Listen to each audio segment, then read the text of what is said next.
Hummingbird লেখিকা তাসমিয়া তাসনিন পিয়া পর্ব ৬৬। এই জামাই তো পুরাই হিরো গো। হিরো না রাজপুত। চুলের সেটিং দেখছো? চায়ের কাপে চুমুক দিতে দিতে উঠানের একপাশে বসা ফুফু কাকিদের মাঝে চলছে কড়া আলোচনা। আরিশ পাত্তা দিচ্ছে না এসবকে, বরং তার চোখ আটকে আছে উঠোনে দাঁড়িয়ে থাকা অরার দিকে। হালকা রোদে ঝিকিমিকি করে উঠছে অরার শাড়ির পার। আরিশ পাশে দাঁড়িয়ে বলল, জানো হামিংবার্ড, এই গ্রামের বিয়েটা আমার জীবনের সবচেয়ে সুন্দর অভিজ্ঞতা হয়ে থাকবে। অরা মৃদু হেসে বলে, তার মানে গ্রামের সৌন্দর্য দেখে আপনি শহুরে বিয়ে, হাই প্রোফাইল রিসেপশন আর ডিজে নাইট ভুলে গেছেন? ভুলিনি, কিন্তু এই উঠান, চাল ধোয়া মাটির গন্ধ আর সবার এমন সহজ সরল জীবনযাপন সব কিছুই মন কেড়ে নিয়েছে।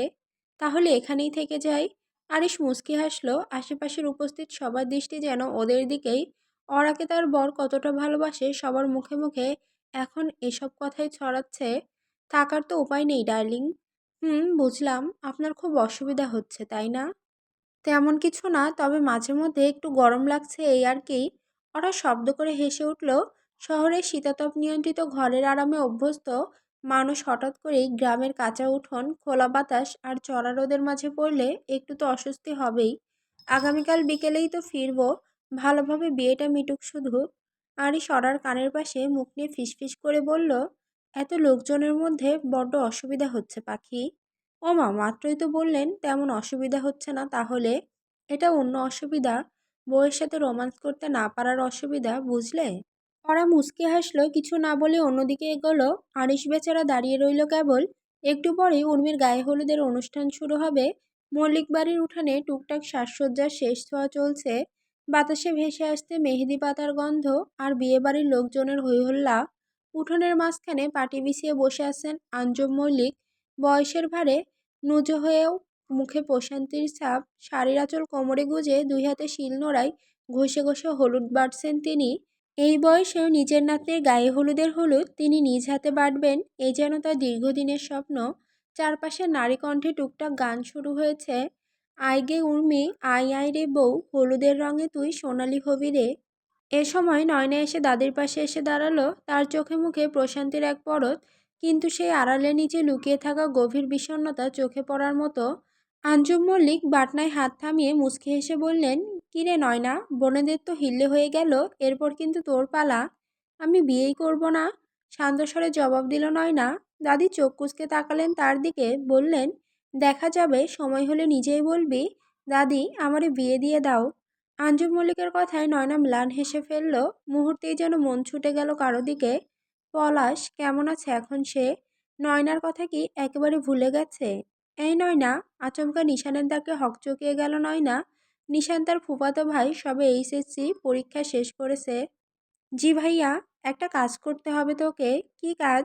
নিশান হাত তুলে দূরে দাঁড়িয়ে থাকা এক কিশোরীর দিকে ইশারা করে বলল, ওই যে লাল টুকটুকে শাড়ি পরে যে মেয়ে দাঁড়িয়ে আছে, ওর নাম বেলি, তুই গিয়ে ওকে বলবি নিশান ভাইয়া আপনাকে কলপারে দেখা করতে ডেকেছেন। নিশানের ঠোঁটের কোণে দুষ্টু হাসি। নয়না মুচকি হাসলো। হবু ভাবিকে তার বেশ পছন্দ হয়েছে। ঠিক আছে ভাইয়া। লক্ষ্মী বোন আমার, রাতে তোর জন্য বাতাসা আর মুড়ি নিয়ে আসবো, এখন যা। শব্দ করে হেসে উঠল নয়না। ছোটবেলা থেকে যখনই দাদা বাড়িতে আসে, নিশান ভাই বোনেরা মিলে মুড়ি আর বাতাসা খায়, সে এক চেনা আনন্দ। নয়না ধীরে ধীরে বেলির দিকে এগিয়ে গেল, আর নিশান হাঁটতে শুরু করলো কলপাড়ের দিকে। উর্মির গায়ে হলুদের আনন্দ যেন এখনো মল্লিক বাড়ির উঠানে রয়ে গেছে। সকালের রোদ গড়িয়ে এখন বিকেলের পড়ন্ত আলো। চারিদিক গাঢ় কমলা রঙে রাঙা। উঠানে সাজানো চেয়ার টেবিল, মাথার উপর বেলুন আর রঙিন কাগজের লতাপাতা বাতাসে নড়ছে। বাড়ির ছোট ছেলেমেয়েরা হলুদের থালা হাতে দৌড়াদৌড়ি করে বেড়াচ্ছে। কেউ কেউ হলুদের গন্ধ এখনো গায়ে মেখে বসে আছে এক কোণে। অন্তঃপুরে তখন ব্যস্ততা চরমে। উর্মিকে স্নান করিয়ে ঘরে আনা হয়েছে। ওর মা আর চাচিরা মিলে বিয়ের পোশাক, গয়না, টুকিটাকি সব সাজিয়ে রাখছে বড় ট্রাঙ্কের উপর। রান্নাঘরে তখন ধোয়া উঠছে একটার পর একটা হাঁড়িতে। গরুর মাংস, পোলাও, রোস্ট, পায়েস আর বিশেষ করে গ্রামের বিখ্যাত চালতা টক সবই তৈরি হচ্ছে অতিথিদের জন্য। রান্নার গন্ধ ভেসে এসে বাতাসে মিশে যাচ্ছে। চারপাশে যেন এক অদ্ভুত সুখের অনুভব ছড়িয়ে পড়েছে। অরার মা রোকসানা বেগম বারান্দায় দাঁড়িয়ে এসব দৃশ্য দেখছেন। তার মুখে একরাশ প্রশান্তির ছাপ। পাশে দাঁড়িয়ে আছে নয়না, অরা। তাদের পেছনে এসে দাঁড়ায় আরিশ। পাঞ্জাবির হাতা গুটিয়ে রাখা, চুল হালকা এলোমেলো। বিয়ে উপলক্ষে পাঞ্জাবি পরে শেষে বিয়ে বাড়িতে এসে আমি যত না খাচ্ছি তার চেয়ে বেশি রান্নার গন্ধ খেয়ে ফেলেছি হামিংবার্ড। ওরা মুচকি হাসলো। এখন বুঝলেন গ্রামের বিয়ের আয়োজন কি পরিমাণ কষ্টসাধ্য। কষ্ট না, বরং মজা। এই দৌড়াদৌড়ি, হাঁকডাক, কাঁচা উঠানে মুরগি দৌড়ানো, এসব তো আগে কখনো দেখিনি। সেজন্যই হয়তো এত ভালো লাগছে। ওরা হেসে মাথা নেড়ে সম্মতি জানালো। নয়না তখন নিচে তাকিয়ে আছে চুপচাপ। এদিকে উর্মিকে সাজানোর কাজ শুরু হয়েছে। ঘরের ভেতর হাসি ঠাট্টায় জমে উঠেছে মেয়েদের আসর। উর্মির ফুফু রিনা গলায় সোনার হার ঝুলিয়ে দিয়ে বলছেন, এই হারটা আমি বিয়েতে পেয়েছিলাম, এবার আমার ভাগ্নিকে দিলাম। বোনেরা গায়ে সুগন্ধি ছিটাচ্ছে, কেউ ঠোঁটে লিপস্টিক লাগিয়ে দিচ্ছে, কেউ কপালে টিপ পরিয়ে দিচ্ছে। উর্মি আয়নায় তাকে নিজেকেই যেন চিনতে পারছে না, লজ্জায় তার মুখ গাঢ় লাল। বিকেলের আলো তখন একটু একটু করে ম্লান হয়ে যাচ্ছে। বাড়ির রুট সামনে এসে দাঁড়িয়েছে আলোকসজ্জার লোক। গাছের গায়ে গায়ে বাল্ব লাগাচ্ছে তারা। বাড়ির বয়োজ্যেষ্ঠরা বারবার চেক করছে বরপক্ষের লোকজন ঠিক কখন আসবে। সন্ধ্যার নিভৃতে মল্লিক বাড়ির উঠানে জমে উঠল বিয়ের আসর। চারপাশ আলোয় আলোকিত, ফুলে মোড়া। বরযাত্রীদের আগমনে মুখর হয়ে উঠেছে পরিবেশ। গ্রামের লোকজন আর আত্মীয় স্বজন সবাই মিলে একসঙ্গে আনন্দে মেতেছে। কিছুক্ষণের মধ্যেই উর্মির বিয়ে সম্পন্ন হয়ে গেল। সকাল থেকে শুরু হওয়া আয়োজন আজকে বিকেলের এই মুহূর্তে সফল সমাপ্তি পেয়েছে। বর আর বউয়ের জন্য সাজানো গাড়ি আস্তে আস্তে প্রস্তুত। উর্মির মা আড়ালে বসে কাঁদছেন। একটু আগেই মা মেয়ের কান্নাকাটি শুনে সবার মন খারাপ হয়েছিল। এখন উর্মিকে নিয়ে অরা আঞ্জুম বরের গাড়ির দিকে এগোচ্ছে। অরা উর্মির কাঁধে হালকা হাত দিয়ে বলল, সাবধানে যাস উর্মি, ভালো থাকিস। উর্মি কিছু বলতে পারল না, অরাকে জড়িয়ে ধরল শুধু। বরপক্ষের লোকজন অপেক্ষায় আছে। উর্মি আর তার বর গাড়িতে উঠে বসলেন। হাতে হাত রেখে একে অপরকে অশ্রুম্লান করেছিলেন। উঠানের লোকজন বিদায়ের শেষবারের মতো হাত নাড়ল। গাড়িটি ধীরে ধীরে বাড়ির গেট থেকে বেরিয়ে আসলো। অনা, নয়না, আরিশ সবাই বিদায় জানালো। গাড়িটি ধীরে ধীরে মাটির পথ ধরে গ্রামের সড়ক পেরিয়ে অন্ধকারে মিলিয়ে গেল নতুন জীবনের দিকে। গ্রাম থেকে ফিরে এসেছে অরা আর আরিশ। গ্রাম্য বিয়ের উৎসব, কোলাহল, হাসি আনন্দ পেছনে ফেলে এখন শহরের চেনা ছন্দে ফিরেছে তারা।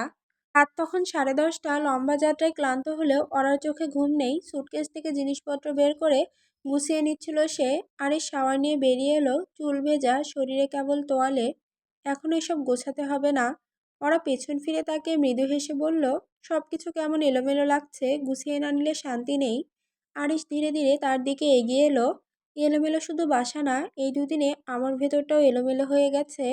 ওরা কিছু বলার আগে আরিশ তার পেছন থেকে এসে কোমর জড়িয়ে ধরল। গরম নিঃশ্বাস পড়ল ঘাড়ে। ওরার শির দ্বারা বেয়ে শিহরণ বয়ে গেল। আমি জানি তুমি ক্লান্ত, কিন্তু বিশ্বাস করো হামিংবার্ড, তোমায় ছুতে না পারার যে আকুলতা নিয়ে ফিরেছি, সেটাই আমাকে আরো পাগল করে দিচ্ছে। আরিশ, ওরা হালকা কাপা গলায় বলল, চুপ, কিছু বলো না, শুধু অনুভব করো। তার ঠোঁট ধীরে ধীরে ওরার কানের কাছে নেমে এলো, তারপর ঘাড়ে। ঠোঁটে ঠোঁট ছোঁয়াতেই ওরা চোখ বন্ধ করে ফেললো। সারা দেহে রক্তের স্রোত যেন উতলে উঠল। আরিশ তাকে নিজের দিকে ফিরিয়ে নিয়ে বলল, দুদিনের তৃষ্ণা আজ এই মুহূর্তে মিটিয়ে দাও। ওরা আর নিজেকে ধরে রাখতে পারল না। সে নিজের সমস্ত অস্তিত্ব মেলে ধরল আরিশের সামনে। দুজন ধীরে ধীরে বিছানার দিকে এগিয়ে গেল। শহরের নির্জন রাত্রি আর জানালা দিয়ে আসা হালকা বাতাসের ছোঁয়ায় তারা একে অপরকে ছুঁয়ে দিল সমস্ত হৃদয় দিয়ে। চাঁদের আলো ঘরের এক কোণে স্থির দাঁড়িয়ে থাকলো, আর তাদের দুটি দেহ ছায়ার মতো একাকার হয়ে মিলিয়ে গেল এক গোপন ভালোবাসার মহাকাব্যে। রাত গভীর হলো, দুজনে নিঃশব্দে পাশে শুয়ে একে অপরের নিঃশ্বাস শুনছে। ওরা চোখ বন্ধ করে রাখলেও ঘুম আসছে না। আরিশের বুকের উপর মাথা রেখে ভাবছে, এই মানুষটার মাঝে হারিয়ে যেতে তার এত ভয় ছিল কেন। আরিশ এক হাতে অরার চুলে বিলি দিতে দিতে বলল, তুমি জানো পাখি, এই মুহূর্তটার জন্য আমি কতদিন ধরে অপেক্ষা করেছিলাম। অরা নিরুত্তর, বুকের ওপর কান পেতে নিঃশব্দে আরও একটু কাছে সরে এলো। লজ্জায় যেন গলার ভেতর কথা আটকে গেছে। আজ প্রথমবার ওরা নিজ থেকে আরিশকে আলতো করে আলিঙ্গন করেছিল। ঘনিষ্ঠতার মুহূর্তগুলোতে অরার কোমলতা আর আবেগময় প্রতিক্রিয়া আরিশের হৃদয় স্পর্শ করে গেছে অনেক গভীরভাবে। তার নিঃশব্দ কণ্ঠস্বর, শিথিলতা আর নিজের অনুভূতি প্রকাশের সাহস, এসব মিলেমিশে তৈরি করেছিল এক নতুন, এক অন্যরকম অনুভূতির পরশ, যা আরিশের মধ্যে এক অসীম আনন্দ, তৃপ্তিস্রোত বইয়ে দিয়েছিল। সে আজ খুব খুশি, কারণ ওরা তার প্রতি যত্ন ও ভালোবাসা প্রকাশের জন্য নিজেকে পুরোপুরি উন্মুক্ত করেছে। কি হলো পাখি, লজ্জা পাচ্ছ? নট ব্যাড, বাট এত লজ্জাবতী পাখিটাও যে এত। আরিসের ঠোঁটে আঙুল চেপে ধরে কথা থামিয়ে দিয়ে বলে, আপনি আসলেই একটা বজ্জাত লোক। এসব নিয়ে আর কিছু বললে। অরার কণ্ঠ থেমে গেল। আরিশ তার কোমল ঠোঁটে ঠোঁট ছুঁয়ে দিল। কিছু বলছি না আর, ঘুমাও। আগামীকাল অফিসে জরুরি কাজ আছে, সকাল সকাল উঠতে হবে। অরা কিছু না বলে আরিশকে আরেকটু গভীরভাবে জড়িয়ে ধরে চোখ বন্ধ করল।